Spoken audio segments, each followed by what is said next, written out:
Welcome to Phoenix Refueled, fanning the flames of our awakening. I'm Lindsey Evans. I'm Ashley Nix. We're here to talk about deep shit. Real deep shit. Today, Ms. Lindsey, it is your turn. My introductory, my story. Your story. What's the lore of Miss Lindsey Evans? The tea on Lindsey Evans. Lore. The lore, yes, the behind the scenes.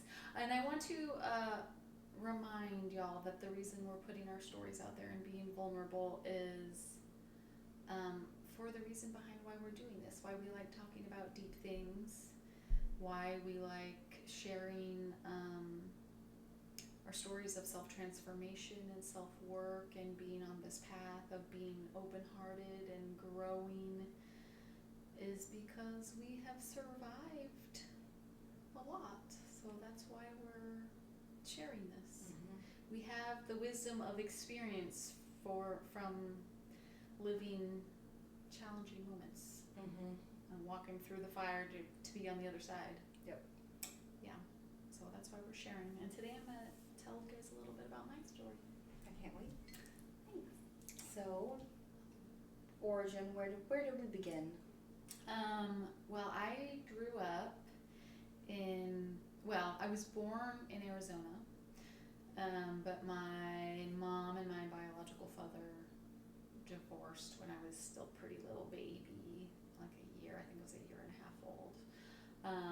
And my mom took me to Alaska because we had some family there. My grandfather was already there. We had some family up north, so we got in my mom's little tiny Volkswagen Rabbit and we drove to Alaska.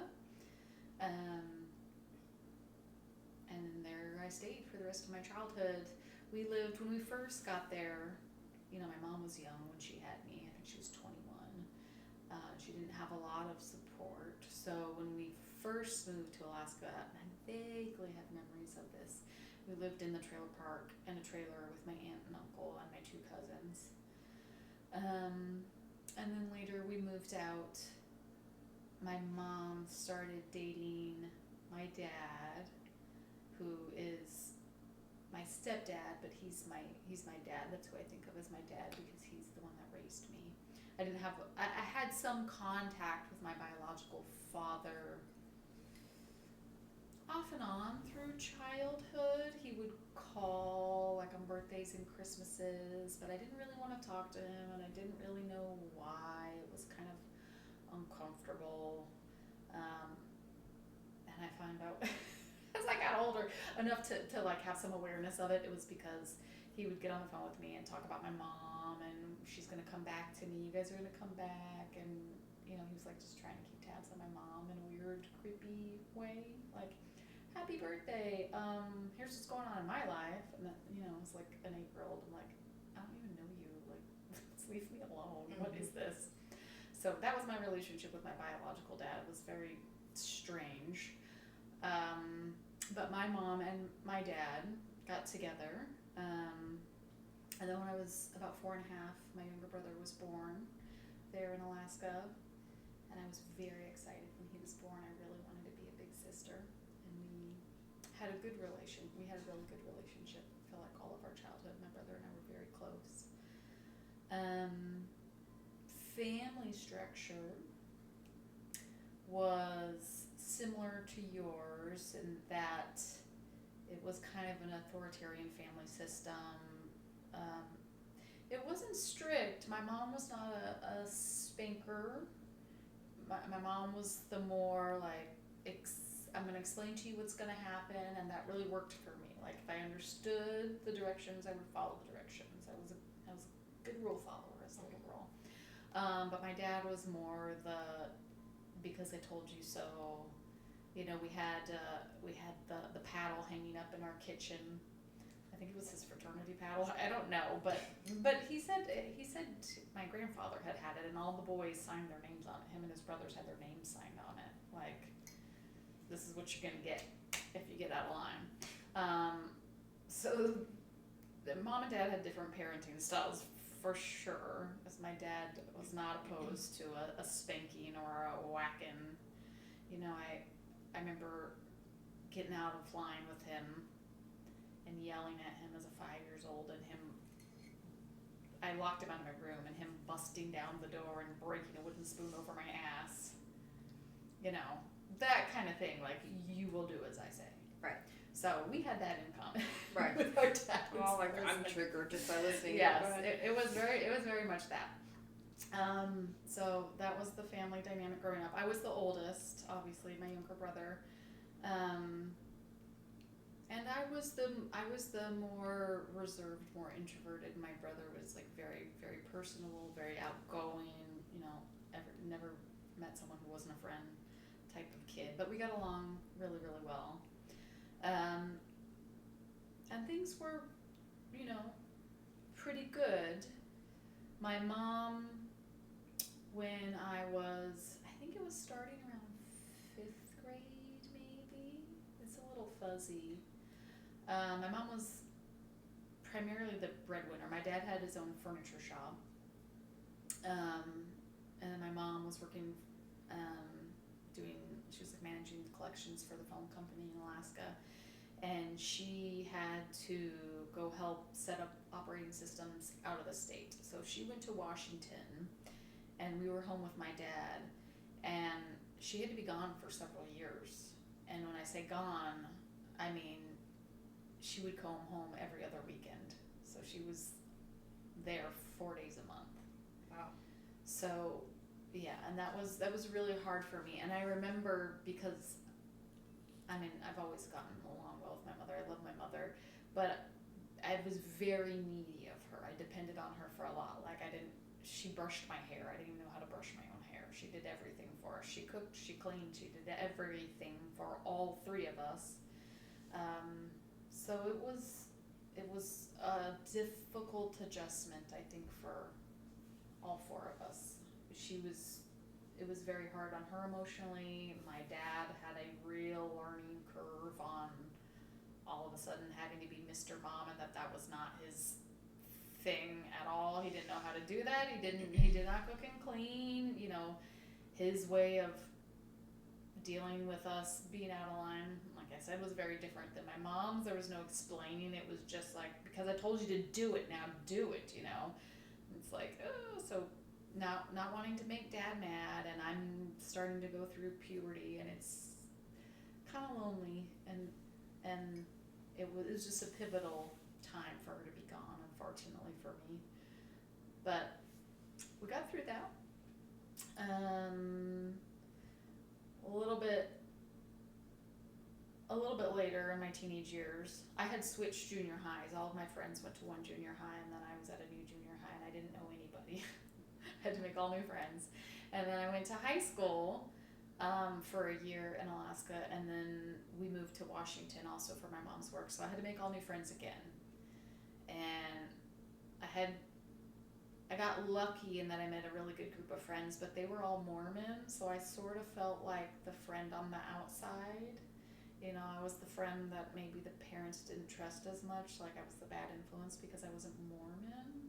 You showed your shoulder. You told me that story once. Like, God forbid. Yeah, we went to a 4th of July picnic, and I was wearing, you know, a tank top, and I was showing my shoulders, and my friend's mom read me the riot act because I was You harlot. wildly inappropriate by showing my shoulders, and I was a bad influence on her daughter, and I would not be seen unless I put on a cardigan or whatever. And I remember, oh my God, I felt so ashamed for that. But I was like, I was just wearing a tank top. It was the 4th of July. But yeah, there was a lot of that. And I was not a bad influence, by the way.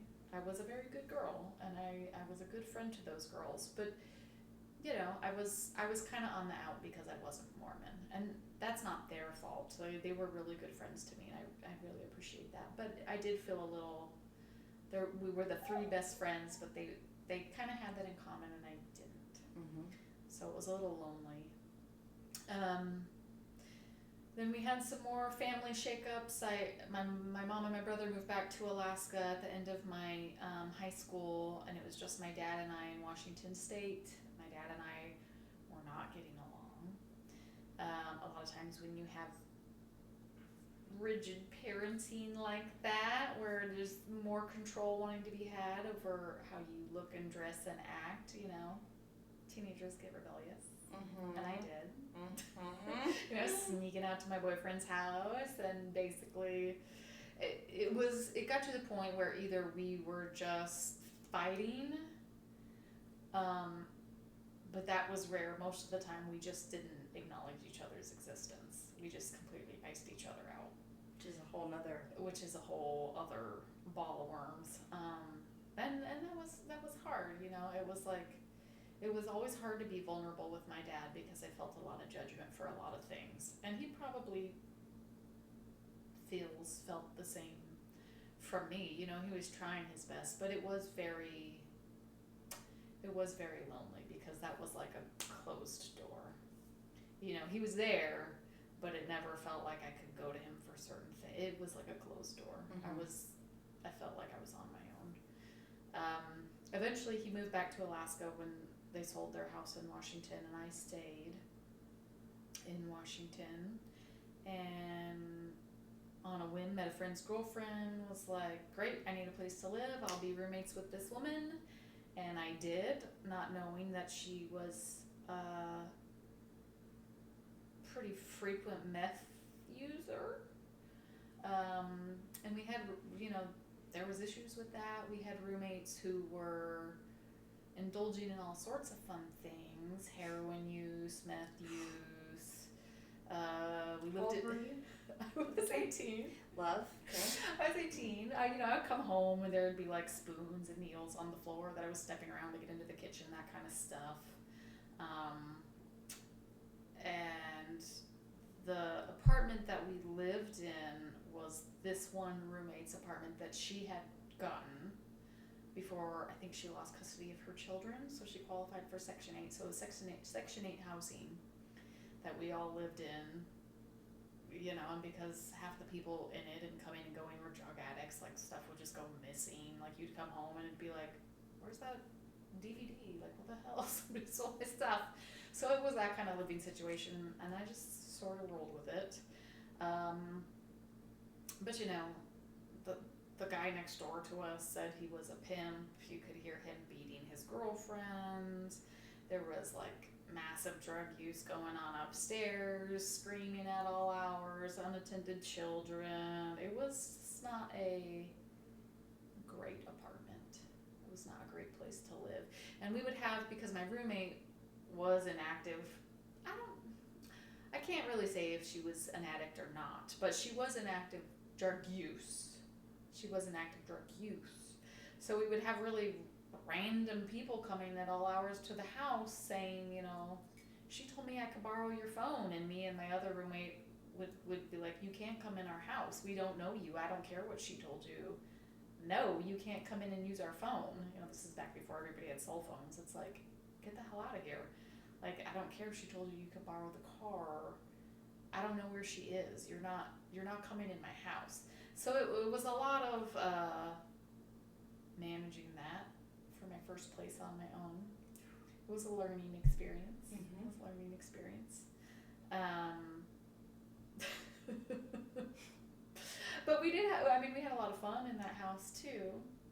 You know, a lot of raves, a lot of drug use and abuse on some people's parts. It was education on what I didn't want to do. Mm-hmm. In many ways. But yeah,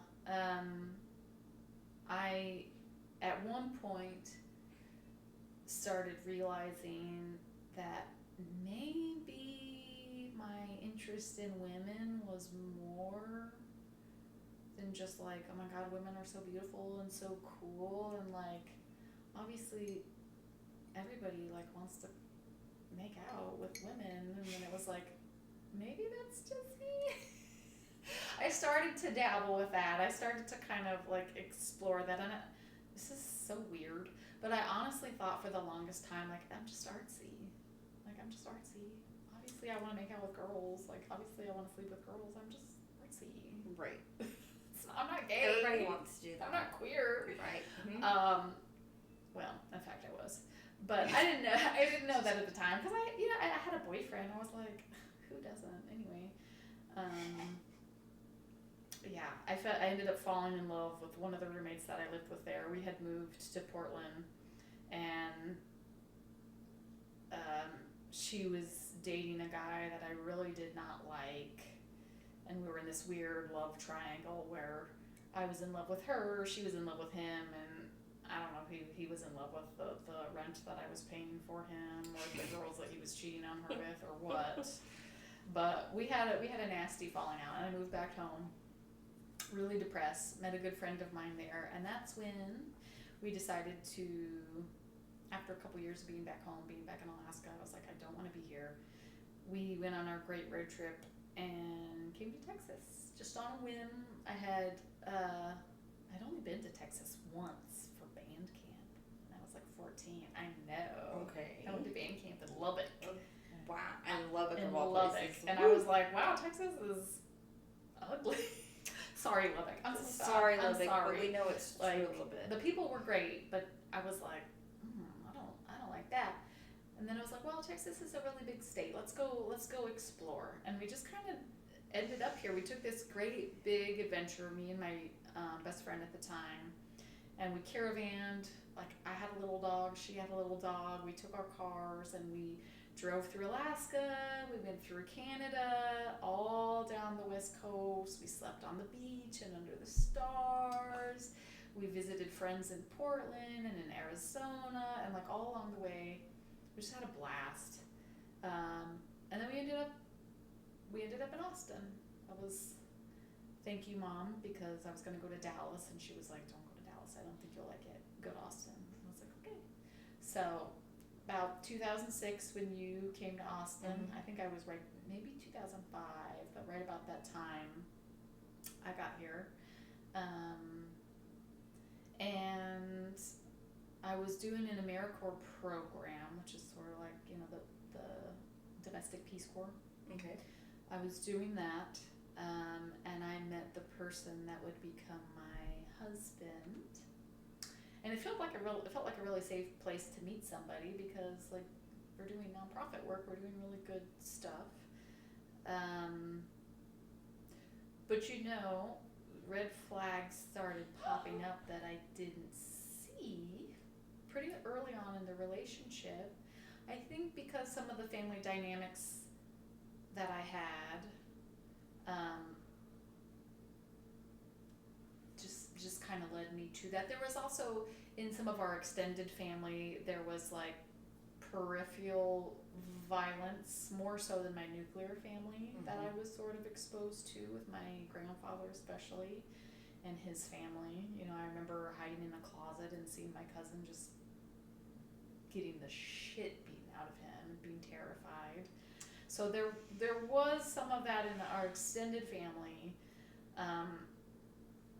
So by comparison, if I'm getting spanked or yelled at, or even a slap upside the head by my dad, it's not that. We're not getting the shit beat out of us. Right. Like, we're just getting punished for being bad. So there was some of that. There was also there's a lot of addiction. There's a lot of alcohol abuse in my family and extended family. So I didn't see that either, because when we started dating, when my husband and I started dating, we were in our 20s, and like, everybody drinks a lot. I didn't see some of the flags with his drinking that I probably should have, because of my childhood. And living in a house full of addicts when I first moved out, there was a lot of stuff that I was willing to excuse, and frankly, it just seemed normal. Right. It just didn't seem that weird to me, so I didn't question it. But that relationship was marked, especially in the beginning, by what I now know as love bombing. And pretty early on, manipulation, out and out lies, but I didn't know that at the time. Cheating very early in the relationship, where I'm going like, why are you telling me this, or why are you talking to her, or what's going on? And I'm just being crazy. No, it's not that. Don't worry about that. But then he would sometimes do things to intentionally make me feel insecure, you know, and he'd be like, oh, this person, my friend, you know, she's so good at that, like that's like, you don't do that, but she's really good at this, or, you know, I don't know why, like, women have always just really been able to talk to me, and like, you know, even when we stopped doing our AmeriCorps thing, it was like, well, I keep in touch with all of these people years later, which I don't know if he did or not. He's like, well, people just don't trust you the way they trust me. You know, like little digs to be like, I get this attention. And I feel like now I'm like, I guess it was just to make me feel insecure, which ultimately it did. Mm-hmm. But at the time, I didn't see it that way. At the time, I was just like, oh yeah, I guess, you know, you're just like, you're better with people than I am. Yeah, you're right. Well, it taps into that, like, you're Insecurity. there, but you're just on the perimeter. You're on the Yeah. outside. There's That a being core on group the edge. I'm not quite good enough. I'm still, exactly. I'm still feeling on the edge. And I just internalized a lot of that. And it did kind of, you know, relationships with cluster B personality type people, it's just like death by 1,000 cuts. Like it chips. You get a little cut, little cut, little cut, little cut, little cut, until by the end of our almost 2-decade marriage, it was out and out hostile, abuse, ugly. You know, I remember like at that very end, you know, you tell me what like a hateful, like useless piece of shit I am. I'm like, I know. And I had gone from this like bright, sunny, bubbly personality, which I am again. You are. But I, you know, by the end of it, it was like, I always say I walk backwards through Oz, because it's like all the color just leached out of my life. And my mom noticed it. It was just like I was just getting through the day. I was so tired of fighting. I was so drained. And it wasn't ever directly physical abuse, although I think if there had been direct physical abuse, I probably would have left. But it was verbal and emotional and financial and constant cheating and rubbing it in my face. And on the edge, you know, like a chair would be picked up and thrown into the wall, or a coffee pot would be smashed to the side of my head on the wall. But there was never any direct to my body physical abuse, so I didn't think it was abusive. You know, you and I have that in common. I know. And so I just want to say to you that is abuse. I know. It took a police officer telling me that for me to realize. Yeah. But that is, the threat of is also, that is also physical abuse, friend. Yeah. And also pushing you until you lash out is also abuse. That was a big one. That was a huge one. I know we have that in common too. It was like provoke, and then if I finally got angry, it was like, crazy. I'm crazy, I'm illogical. This is why I don't come home. This is why I don't talk to you. This is why I don't tell you things. You're the abuser. You're so unhinged. Yeah, you're so abusive to me. Mm-hmm. Okay. So that was abuse, babe. It definitely was abuse. There were so many things, and you know, by the end of it, in the beginning with those kind of relationships, it's love and love and love and love, and you're the best and you're so amazing, and then it's slowly taken away little by little by little, so that you're scrambling to get back to where you were, but then you're on this treadmill of never good enough, because it doesn't come back. Correct. It just gets worse over time, and it got a lot worse over time. And like I said, your self-esteem is like chipped away so slowly over time, that you don't even really notice it. You just wake up one day and you're like, how's this my life?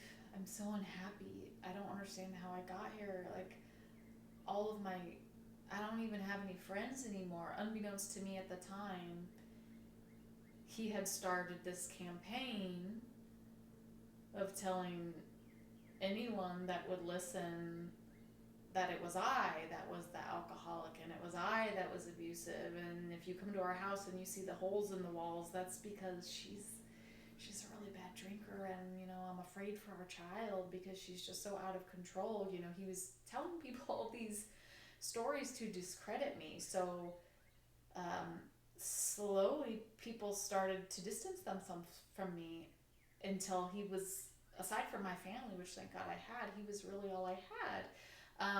Not to mention other friends, and even the friends that he wasn't telling these lies to, he would kind of, anytime I would do anything to better myself, he would do this as well, and he would do this with friends. Well, if there was something that I had accomplished or was trying to do, or I was going to meet a friend that I was really excited about, there would be a crisis, and he would need me, and we would have a huge fight, and then I would have to put off the friend, put off the thing, devote all my attention and energy to fixing my issue with him. And so I became flaky even to some of the friends that I did still have, until I really had nobody but him. And thank God my parents saw some of this and they stuck around,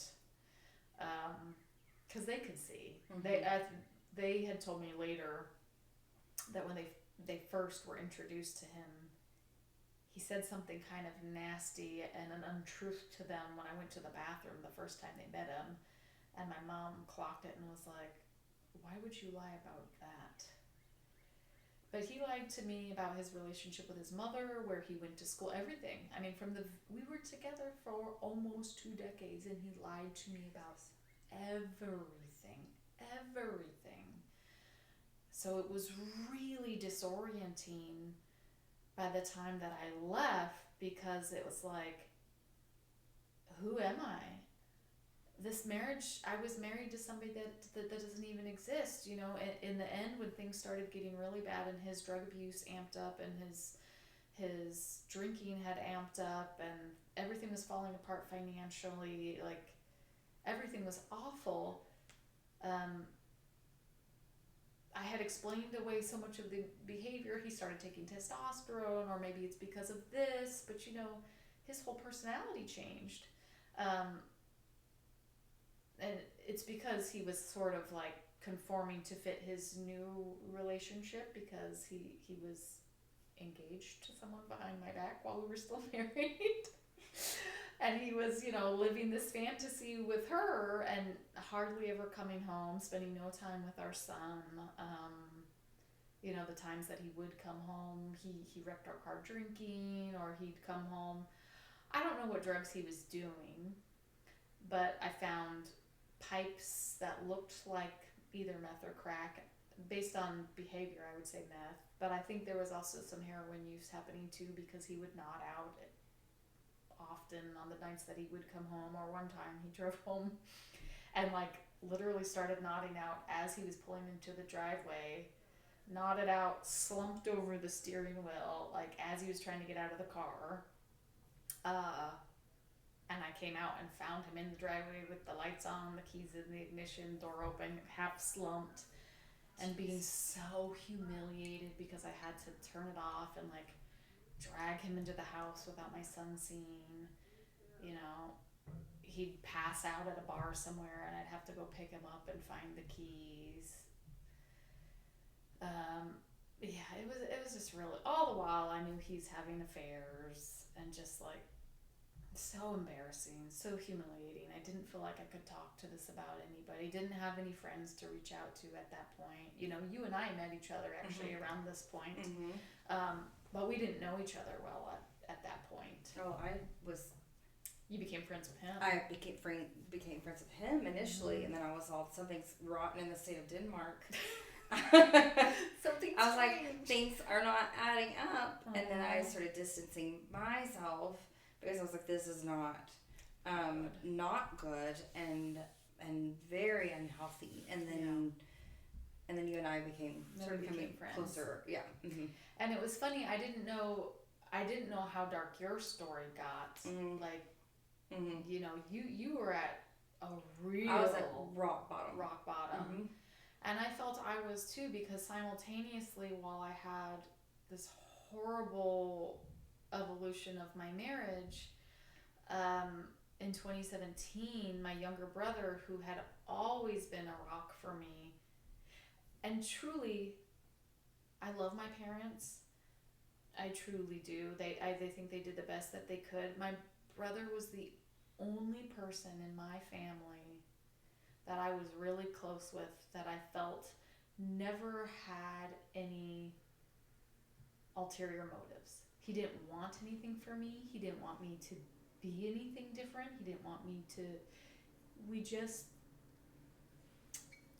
truly loved each other and supported each other. So in 2017, when I got the call that he had been shot and killed in his business, he had been murdered, and two friends of his that lived in the same building that heard the gunshot and came in to help him also were murdered. It was just too much. It was too much to handle, because I didn't have, my son was also little, and I couldn't trust my husband. I couldn't do anything. The work that I was doing, I did solely so I could be home, with my son after school, because I didn't trust my partner to take care of him, because he'd get blackout drunk and I was afraid to leave him with him, or he'd be doing drugs.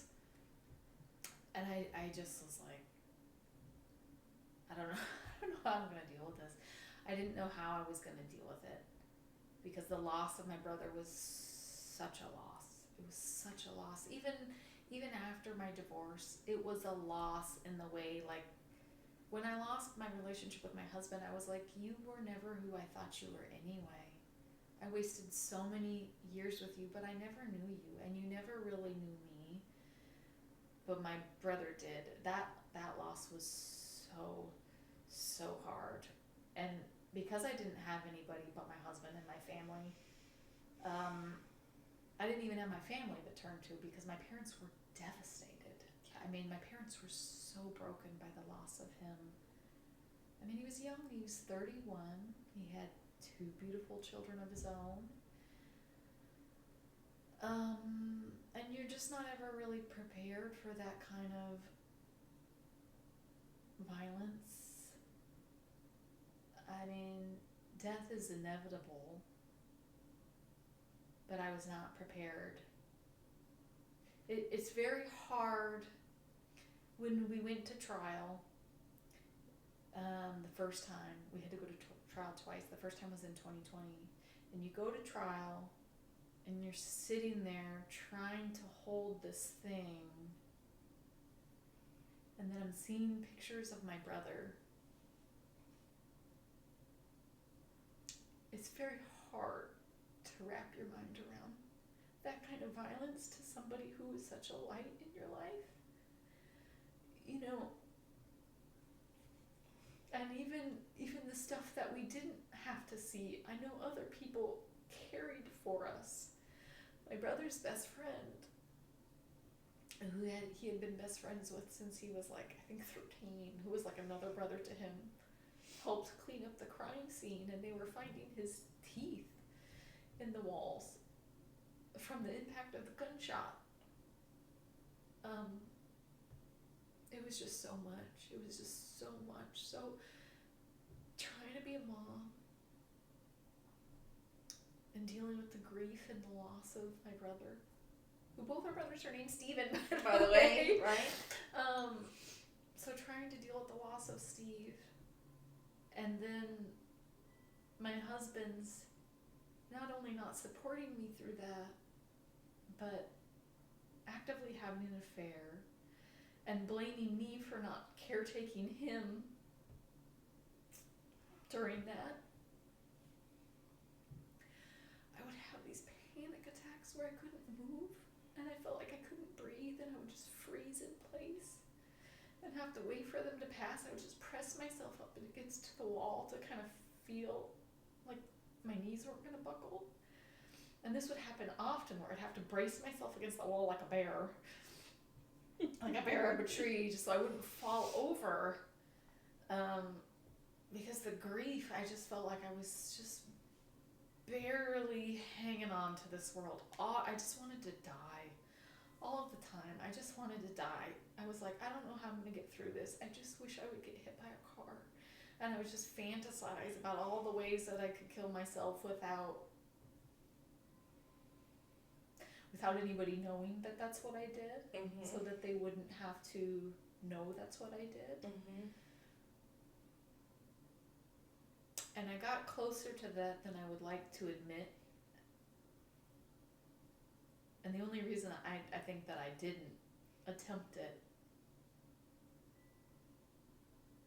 is one time I got pretty close. And I made myself sit there because I knew, even though I didn't want to acknowledge how bad my relationship was and how awful I felt around this person and how awful he was to our son, I didn't want to acknowledge it, but I did, when I wanted to kill myself, force myself to sit there and imagine that's who he's going to be left with. He's going to be left with this person as a parent. And the legacy of my mom didn't love me enough to stay. And that's what actually got me out of it. So guilt and shame. Guilt and shame. Yeah. Because I did not want him to feel the way that I felt in that moment. So that's what got me. That's what got me. Which I know you can relate to, because you said that's what you were thinking at your bottom moment was like, I'm not leaving this for her. And that's exactly what I thought. I know how I feel right now, and it feels untenable. It feels unlivable. I don't know how I'm supposed to do this. And I cannot leave that for him. I cannot let that be his inheritance. Correct. So, I did, as things, the first couple years of my brother being gone, I just barely functioned. That's right. That's the time that we met. I barely functioned, I felt like I barely even existed in this world. I was just like so dissociated. My marriage got worse and worse and worse until I found out not only that my husband was cheating on me, but that he was engaged to this other person, and also that we were getting evicted because he had started funneling all of the money for our housing to where? I don't know, somewhere I couldn't touch it. To his drug habit, to his girlfriends, to the sex workers, to the I don't know where. Not to our bank account. And it was right around that time too that I also started seeing his drug kits repeatedly. Like, I found it at home, found it in the backpack, found it on his person, and I just got to a breaking point where I was like, this is insanity. This is insanity. I can't live like this. And I finally allowed myself the glimmer of hope, like, you know what? I know we've been together for almost 16 years, but you actually can leave. You can actually just not do this. You actually, because there was a lot of guilt. Because I did think a lot of that was my fault. I internalized all of that. I wasn't a good enough partner. I wasn't enough in so many ways, and so he was forced to behave like this. And or even at that point when I just out now hated him, it was like, well, we were friends, so I owe it to him to help him with his alcoholism and his drug addiction. I owe it to him to stick around. But he didn't want to get sober. He was happy with the way that he was living. And no amount of my trying to fix it or make it better for him. I was just enabling him. Mm-hmm. That wasn't my fault, and I wasn't gonna fix it. And when I finally realized I could leave, it was. I mean, I felt like I got out of jail, early release. Yeah. And I told you when I found all of these things. I came to Ashley. She was my neighbor. Mm-hmm. That's why I was able to have a friend, because Yes, you lived right there. I was like, knock knock, hello. I was like, oh my god, guess what? We're getting evicted, and my husband has a fiance. And I was like, oh my god.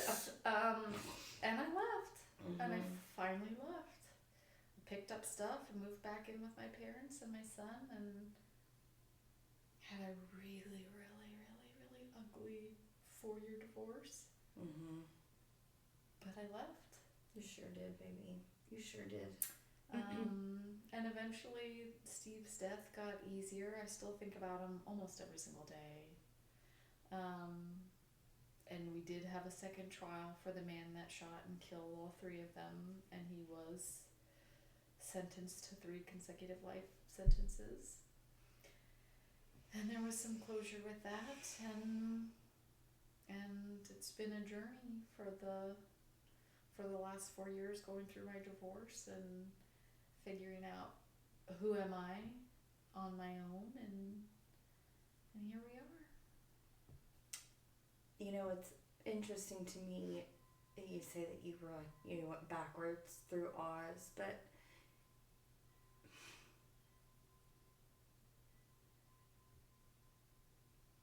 when I met you, I remember there were specific pictures I have of you, and although I knew the lights weren't all on, I still saw your light. Really? Yeah, baby. Aww. I have always thought that you were magic and witty and creative and fun and funky and kind-hearted and giving and loving and just this light of a being. So while you thought your lights were all out, Mm-hmm. I knew you were grieving, but your light was still on.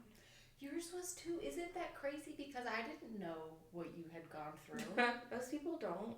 Yeah, I didn't look at you and see that at all. Mm-hmm. Isn't it crazy, the things that we carry quietly that nobody knows what we're struggling with? All of that right there. Mm-hmm. Wow. Mm-hmm. So I still saw you. And you've always been beautiful, and it's been such a gift to watch you believe in you again. Like, what an honor. You too. Thank you. I love you so much. These pods are just us loving on each other. But I'm like, my friend is so amazing, so beautiful. Like, come on, you guys. Like,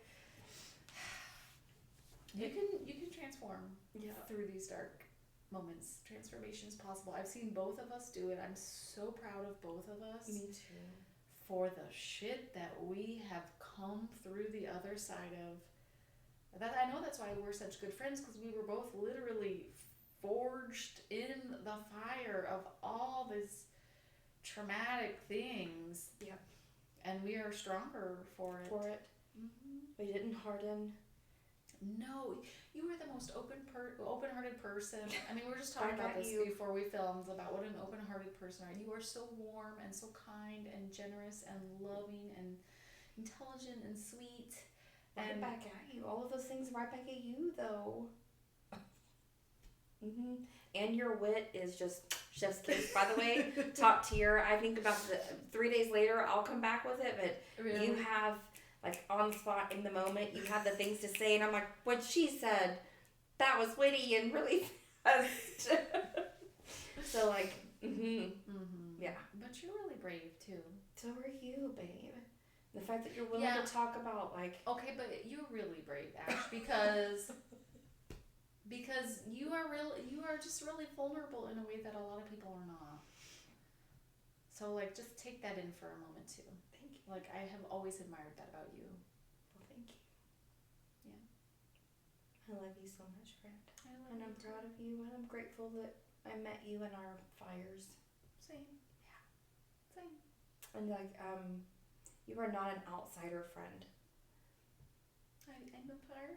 I belong. I don't know if you remember the conversation we had in my car before we went into Taste of Ethiopia, and I said those people that you lost don't deserve your friendship that day, and I meant that. If they can't see you in the beauty of the human that you are, they don't deserve a front row seat to your life. Because you are a gift in so many ways. And so either they see you and appreciate you and love you, or they don't deserve you. And that means that there's more for those of us that do, because, my God, you are scrumptious, my friend. So take that in. Thank you. I love you and I'm proud of you. I love you and I'm proud of you too. Can you give me a hug? Bring me in.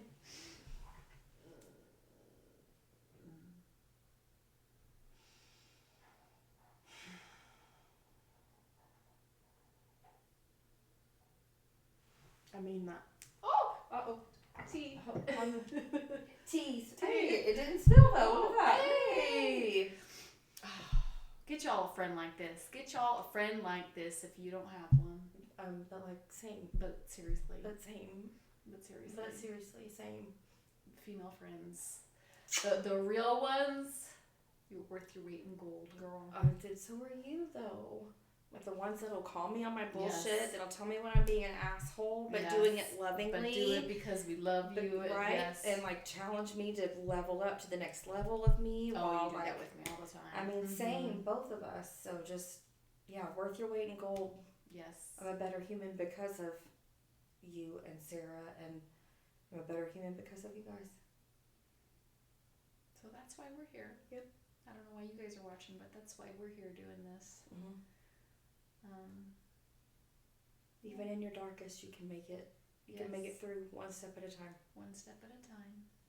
Yep. And find the people who understand the guilt and shame and the loneliness and the sadness, and love you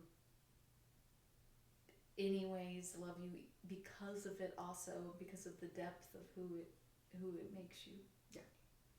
Yeah. Okay. Until next time. Bye, guys. Bye.